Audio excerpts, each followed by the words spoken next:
I'm Doug Fern, and this is my take on music recording. Even the most basic recording system can be complex, with various mic preamps, consoles, outboard equalizers and compressors, converters, monitoring system, headphone feeds, plus routing, patching, and other systems. Any of those can be a source of trouble.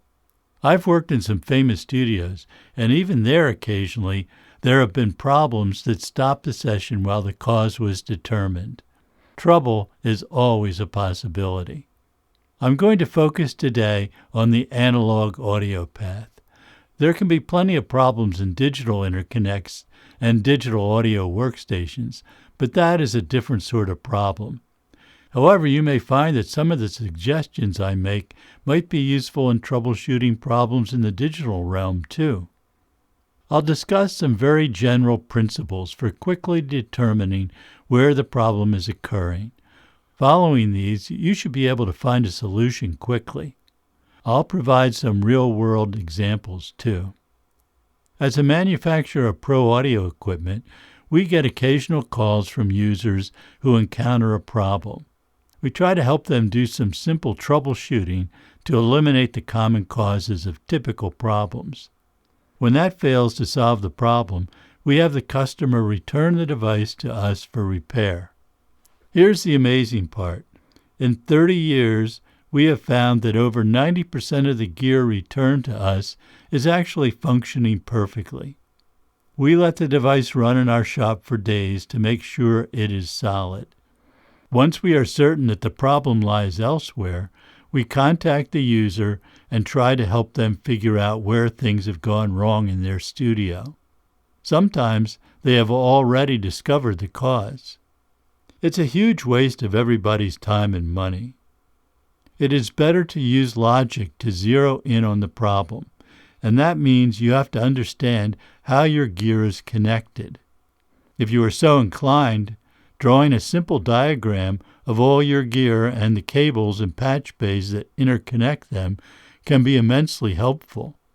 Even if you throw away your drawing, you have started to use logic to visualize how the audio gets from the mic to the recorder, and from the console or DAW to your monitor speakers and studio headphone feeds. I've been troubleshooting and repairing equipment for decades, and I'll share the approach I use, which has served me well. At the individual electronic component level, some problems take longer to find than others, but I find the source eventually. You can too, although I don't expect most engineers to be able to do more than the simplest electronic repairs. The first question to ask is what changed since the system was working properly? Although this is a good initial step, it can easily lead you down the wrong path. For example, you add a new piece of equipment and suddenly there's a problem that wasn't there before. Many people assume that the problem lies with the new piece of equipment, and sometimes it does, but often the source of the problem is less obvious. It's human nature to jump to a conclusion, especially if you observe, it was working fine before I added this new compressor, so it must be the compressor. Sometimes you are right, but often you are wrong. Why? Well, adding a new piece of equipment often entails new audio wiring and new patch points. Those are more likely to be the cause of the problem than the brand new piece of equipment. I won't go into possible misunderstanding of how to properly operate the new equipment. That's a different problem, but one that often occurs. The first step in isolating the problem is to visualize how the audio gets to the device and how it gets on to the next stage. If the equipment has VU meters or other indicators of signal presence, does it show the signal getting to the new box? If not, the problem likely lies somewhere in the path into the device. If the signal is getting in, does it come out? Some gear has a way to monitor that too, with some sort of level indicator. Going in but not coming out?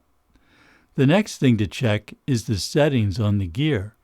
Is something turned down that should be up? Sounds simplistic, but I know what it is like to be in a high-pressure session and the need to resolve problems quickly before anyone notices. But if you take a little bit more time and think it through, instead of reacting instantly, you might find the problem more quickly. This is something that is drummed into the heads of pilots. Having a problem in an aircraft can be very stressful, but pilots are taught to move slowly and methodically and not to jump to conclusions. They should approach the problem logically to find the source. There's a lot of redundancy in an airplane system, so it takes a catastrophic failure to cause a dangerous situation. But pilots have been in accidents because they panicked and did not think through their problem and utilize a solution that was right in front of them. One of the most common causes of general aviation aircraft accidents is running out of fuel. Airplanes have 2 or more fuel tanks, and usually you have to manually switch between them. There have been many off-airport landings, or worse, where it was found that one tank was dry and the other had plenty of fuel. If the pilot had methodically analyzed the situation, the loss of engine power would have been traced to the empty fuel tank pretty quickly. You are unlikely to be injured or die in a recording studio with a problem, but taking that calm, thoughtful approach works well in any unusual circumstances. Doing something rash is likely to be totally counterproductive. Take your time. It will probably mean resolving the problem will be faster than an undirected, panicked approach. Speaking of redundancy, a lot of outboard gear has more than one channel. If your suspected device has 2 channels, simply reverse the channels at your patch panel. That will tell you if the problem lies in the equipment or in the wiring. It only takes a few seconds and can save you a lot of time spent pursuing random solutions. Okay, the problem is now on the other channel. So we know the piece of gear is not the problem. The path into or out of the box is the problem. In my experience, patch panels are the cause of at least 75% of the problems in a studio. It could be the wiring, or it could be that patch cord. You can change the patch cord, and if the problem is solved, you are good to go. Put that bad patch cord in the trash right then and there to avoid it coming up again in another session. Or put it in the shop to be repaired, if that is feasible. The first thing I do with a bad patch cord or bad cable is to tie it in a knot to identify it. Bad XLR cables can almost always be repaired, so it is wasteful to throw one out that has a minor problem. When adding a new piece of gear, the first thing I do after adding the new wiring is to test that wiring. There are lots of ways to do that, but what I do is feed the new cable with a tone generator. You probably have one of those if you have a console. Otherwise, you can buy a simple oscillator, which will become a valuable piece of troubleshooting equipment for you. These devices range in price from under $10 to tens of thousands of dollars for laboratory test equipment. You only need something that provides a single tone, typically 1 kilohertz, with a balanced output at line level, which is plus 4 dBm. If it includes a controller pad to reduce the level to minus 50 dBm for testing mic circuits, so much the better. There are even DIY oscillator projects you can build. I check that the audio tone is getting into the input connector of the new gear. The easiest way to do this is to put a pair of headphones between pins 2 and 3 of the XLR connector. There could still be problems in that wiring, but at least you know that there is a path to the new gear. My control room patch panel uses XLR connectors, which I've talked about before. This type of patching takes up a lot of room, but I can get away with it in my relatively simple studio.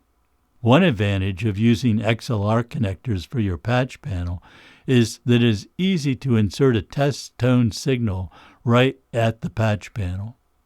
But most patch panels use TRS jacks. Just having the signal present is no guarantee that everything is well. The connectors could be miswired and still pass a signal, or it could be out of phase or have one of the balanced signal wires connected to ground.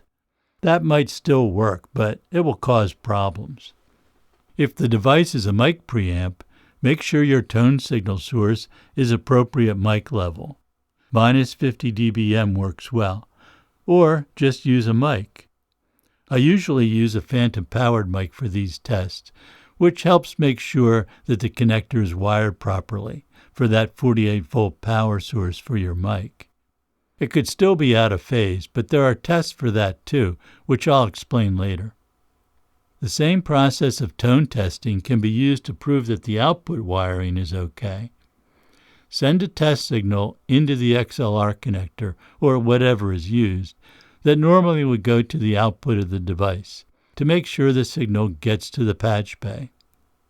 Those tests are simple and take almost no time to do. It is cheap insurance to make sure your new gear is going to work properly. The signal tracing gets a bit more difficult if the equipment uses a DB25 connector or other way to get multiple inputs or outputs connected to the equipment. The pins of a DB25 connector are too tiny and too close together to test with headphones. Those large connectors are usually on multi-channel devices like converters and consoles, and you can use the built-in meters on that equipment to confirm the signal path. These are examples of checking your wiring before a new piece of equipment is installed. If I have a complex session, I like to set everything up ahead of time and reserve a half hour or so for testing everything before the session. Actually, I often set up the day before if I can. I want to identify and fix any problems before the musicians arrive. I don't like setting up mics ahead of time unless I know exactly where everyone is going to be. I find it difficult in my small studio to position a lot of mic stands, mics, and cables where they are not in the way of setting up the instruments. There is also the issue of potential damage to your mics during the hectic period when everyone is moving in. Instead of using mics to test the setup, I usually send tone into every mic input in the studio, one at a time, and verify the path to the recorder. If you have an oscillator that provides a mic level signal, this is easy. If not, you can use one mic and switch it to each studio mic jack and test that way. It is easier with two people, but I rarely have that luxury. It takes some walking back and forth from the studio to control room, but the process doesn't take long, and you might benefit from the exercise anyway.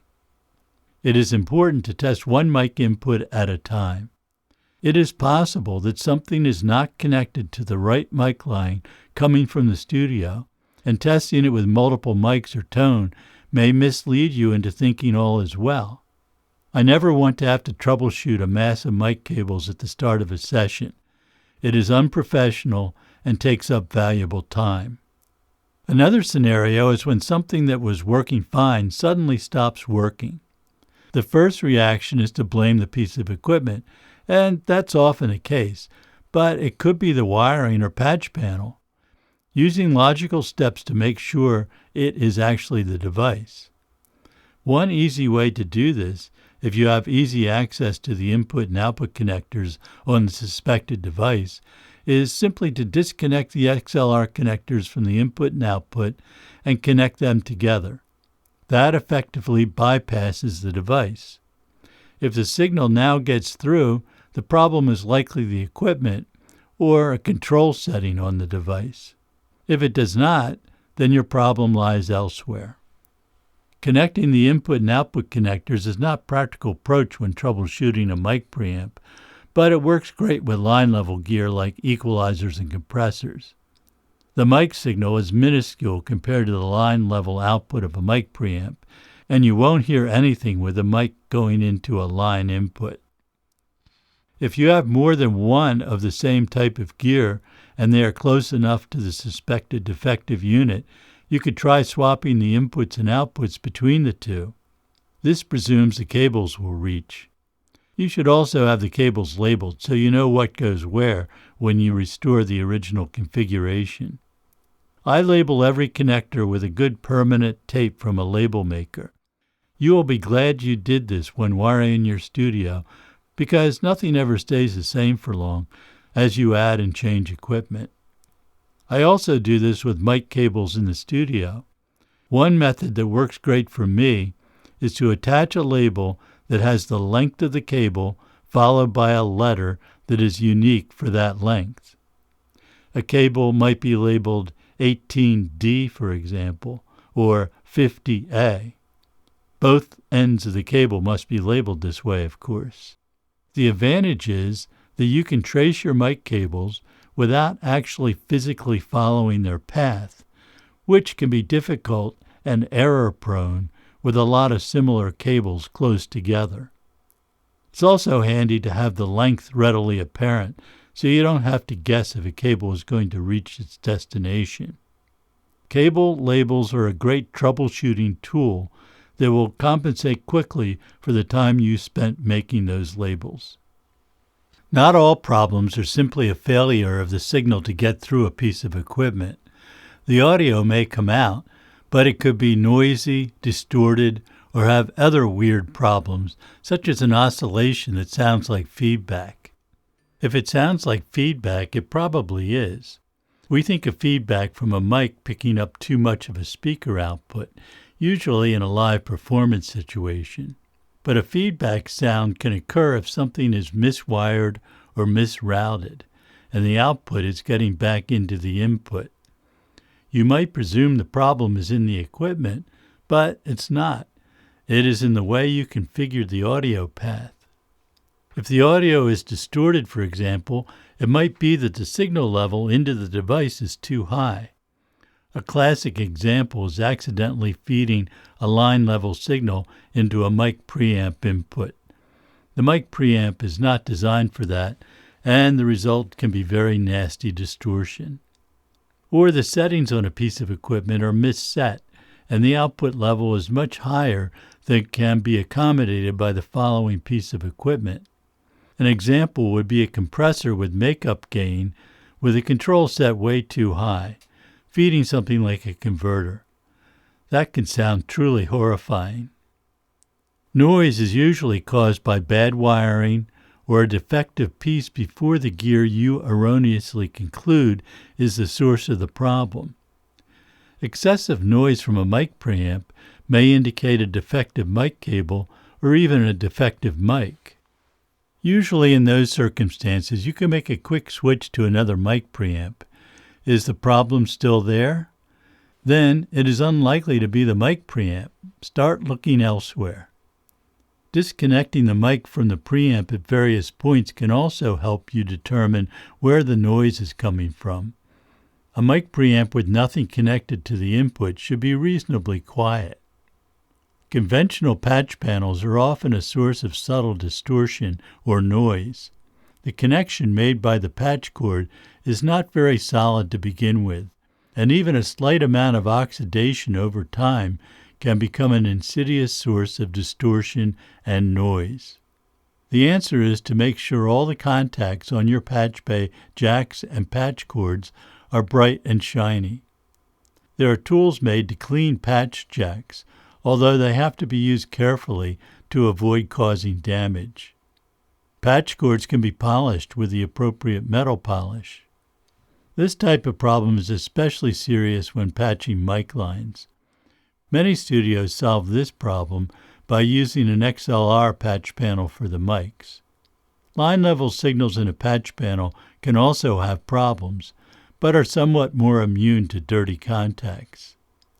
If you hear noise, distortion, or a change in signal level when you touch the patch cord, you have a problem with either that patch cord or the patch panel jack. You have learned how to determine which it is. Patching mic lines with a TRS-style patch cord is also the source of the warning to never have phantom power on when using a ribbon mic.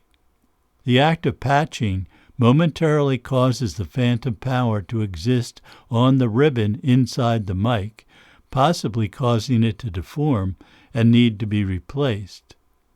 Using XLR connectors for mic patching makes this problem all but impossible.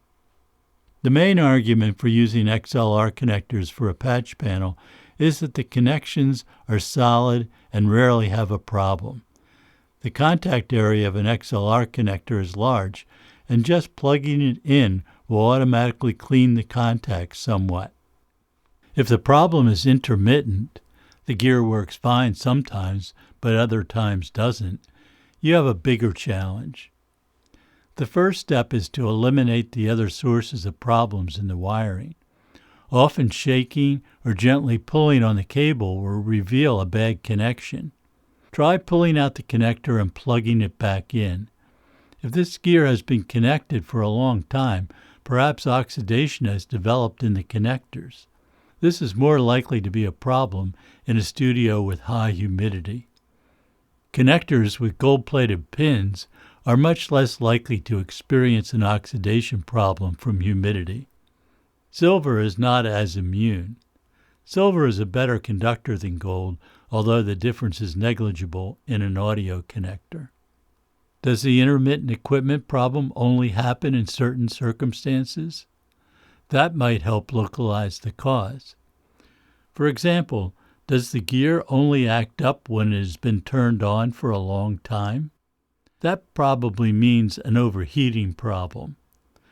All electronic gear generates heat. It's inevitable. You can look at the specs for a piece of equipment to see how many watts it uses. That's the amount of heat it will need to dissipate into the surrounding air.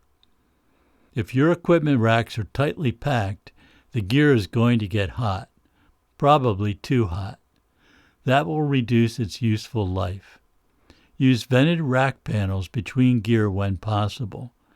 Use small fans to draw out the hot air. It's not just vacuum tube gear that gets hot. Digital devices generate a lot of heat, often more than a vacuum tube device. The heat has to go somewhere if you want to keep that gear running reliably. A heat-related intermittent problem probably means that permanent damage has been done to the equipment. Heat can damage many different internal electronic components, which will have to be replaced. That probably means a trip back to the manufacturer, or a field repair by a technician that knows what he or she is doing. It's better to keep the gear cool and avoid this problem. The cost of the repair may be more than the replacement cost of the unit. Other intermittent problems can be due to switches or controls that have developed oxidation inside them. That's usually a humidity problem. Sometimes the switch or pot can be cleaned, and that will solve the problem, but perhaps not forever. Improper cleaning technique can cause irreparable damage to the component or to other parts of the device. Make sure whoever is trying to solve this problem knows what they are doing, or they could cause more harm than good. You can usually determine the defective control by putting it through its range. The bad control will reveal itself. You can sometimes cure the oxidation problem temporarily by doing this, at least for long enough to get through your session. For any troubleshooting, think Occam's razor, a principle that says the most obvious answer is probably the correct one. In medicine, they say, look for horses, not zebras. There are a lot more horses in most people's environment than zebras. These principles are useful, but not foolproof. Sometimes your problem is actually a zebra. You can also use logic to rule out some other causes. For example, a strange noise that is heard every day at 7 p.m. is unlikely to be caused by the equipment in your studio. It is probably caused by some device that switches on every day at 7 p.m. Look for that. Sometimes a bit of knowledge can lead you down the wrong path. Here's an example.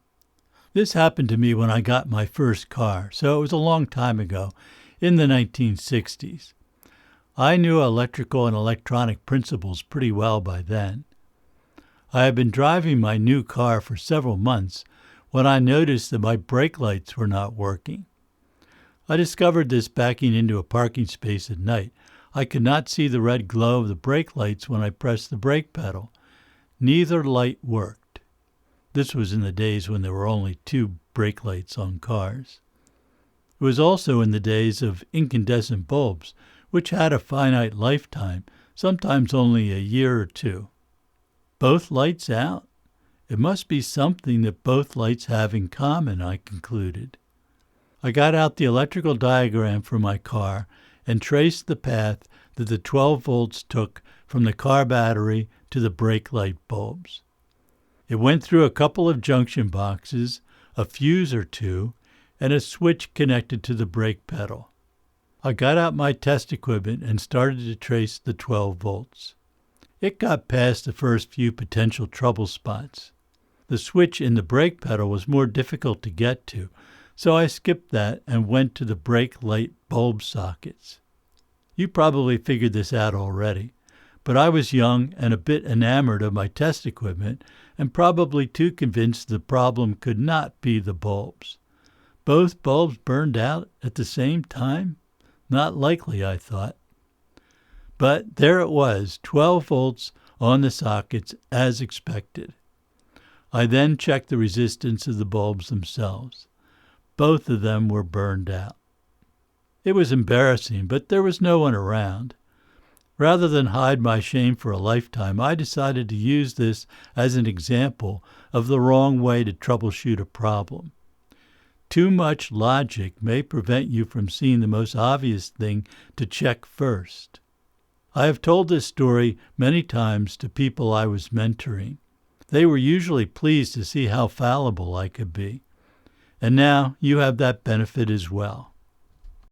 Any microphone or piece of equipment that has a phase reversal can cause problems in your mix. If you're recording one instrument at a time with one mic, then phase reversal is of little consequence. But if you have multiple microphones picking up some of the same sounds, an out-of-phase condition can result in partial cancellation of the audio and/or weird frequency response. In some miking situations, such as multiple microphones on a drum kit, any mics that are out of phase can detract from the solid drum sound you are looking for. The challenge is finding out where the phase reversal has taken place. It could be that the microphone was miswired internally at the factory, although that's unlikely. More probable is a miswired mic cable. On an XLR connector, pins 2 and 3 carry the audio signal. If pin 2 of one connector is connected to pin 3 of the connector at the other end, you have a phase reversal. The same applies to pin 3. There are ways to test mic cables to make sure they are wired properly, including a dedicated cable testing box, or the use of a multimeter to make sure the pins are connected properly. Don't limit your search to just the mic cable. The problem could be in any cable or any piece of equipment in the signal path. Tracking down an out-of-phase problem during a session might take a while, so a quick workaround is to use the phase reversal switch on your console or mic preamp. The problem still exists, of course, but you have eliminated that phase reversal, and at least you can quickly address the condition and keep recording. You'll have to make the repair later. If you're using a stereo pair of microphones, your ears may be the quickest and easiest way to determine if the phase is correct. To train your ear, listen to the audio as you engage the phase reverse switch. You will hear that the in-phase sound sounds solid and out-of-phase sounds spacey. Unfortunately, some people prefer the out-of-phase sound because it sounds weird. You can't really tell where the sound is coming from. The problem with this is that the effect will change depending on the listening situation. A change in the listener position can cause the sound to change, as will the room acoustics of the listening environment. The worst case is when stereo or immersive format signal is brought down to mono. If perfectly equal in both channels, the sound can completely disappear. And there are still lots of situations where people are going to hear your work in mono, so it makes sense to check this when setting up. Your monitoring system probably includes a way to combine all the channels into mono. Use that switch frequently when recording or mixing to catch any phase reversal problems. Here are some basic rules of thumb for troubleshooting. Do not jump to the conclusion that the problem must lie within a piece of equipment. Use the redundancy in your studio to verify that the problem is only there with that one piece of equipment. Take a logical approach to your troubleshooting. Never jump to conclusions. Spend a little time analyzing the situation before making any move. If the piece of equipment has more than one channel, try swapping your connections with another channel. Does the problem occur on the other channel? If so, it's unlikely to be the piece of equipment. Look at your audio path. Make sure the problem is not in the control settings of the equipment. Check the audio path and isolate the point where the signal has a problem. And remember that your patch panel is probably the least reliable thing in your studio. All right, let's say you have a problem and your initial troubleshooting does not reveal a simple solution. The next step is to find a workaround to get you through the session. You can do your deep troubleshooting later when everyone is gone. You may have some types of equipment where you have only one such device. It might be a converter, for example. A catastrophic failure in a converter would stop the session. But maybe the problem is only with one or a few channels of the converter. Can you repatch to use the working channels? You might have to simplify your session if, say, 8 channels of your 24-track converter are down. You have to decide if you and/or the client can live with the fewer channels than you planned. Often you can. You might even find that you like the sound of the simpler setup better. But if you cannot continue without those channels, then you may be done for the day. The problem could be a poorly seated DB25 connector for those 8 channels. It's worth checking. You can tell if it is the input or output connector on the converter by looking at the meters on the converter. Can you substitute another equalizer or compressor that you are using for tracking? If not, can you add the effect later? Once you have determined and fixed the problem, you might be able to insert the device as a hardware insert and make a new copy on a different track after everyone has left the studio. Or just save the processing for the mix. Finding technical problems in the studio should be part of your skill set. Ideally, you can determine a cause, make the appropriate changes, and continue the session without anyone ever knowing there was a problem. Thanks for listening, commenting, and subscribing. You can reach me at dwfern@dwfern.com with your comments, questions, and suggestions. This is my take on music recording. I'm Doug Fern. See you next time.